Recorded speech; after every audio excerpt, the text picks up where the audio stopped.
Bonjour à tous, c'est Pasteur Joe. Je suis vraiment contente d'être avec vous aujourd'hui. J'avais à cœur de vous raconter une histoire et je pense pourra interpeller beaucoup d'entre nous. Comme vous savez, en Occident, on se dit, bon, le christianisme a peut-être besoin de se réveiller à nouveau. Et l'histoire que j'aimerais vous raconter, c'est celle d'un pasteur qui va aller en Chine et puis qui va enseigner des pasteurs chinois dans des églises souterraines parce que c'est interdit. Et donc, pendant plusieurs jours, ils sont donc comme une cave, ils sont des centaines de pasteurs et ils les enseignent pendant des heures et des heures et des heures.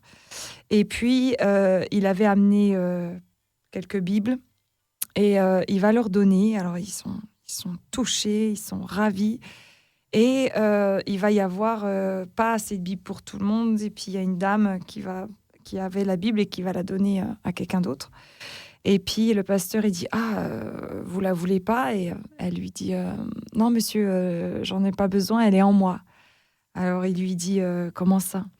Et elle lui dit, quand on est pasteur, si on se fait choper, donc on va en prison. Et quand on est en prison, eh ben, on n'a rien d'autre à faire que d'apprendre la Bible par cœur. Et comme on n'a pas le droit d'avoir une Bible, on a chacun des petites pages et on se les fait circuler et on les apprend par cœur et on se les redonne.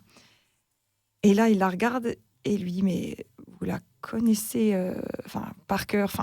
Et il regarde les autres pasteurs et il dit, mais qui d'autre est dans ce cas-là? Et ils vont lever la main, ils vont être plusieurs à lever la main. Et là, il est bluffé. Il est bluffé.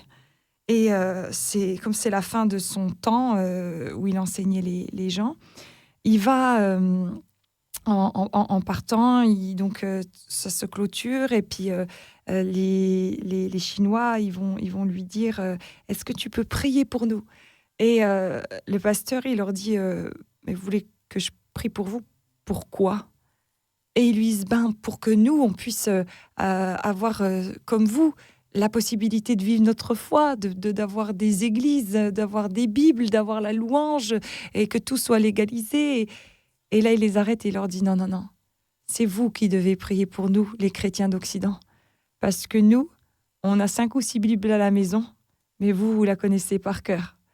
Nous, si jamais il pleut ou quoi, on va pas à l'église. Vous marchez 3 jours à pied pour venir à l'église.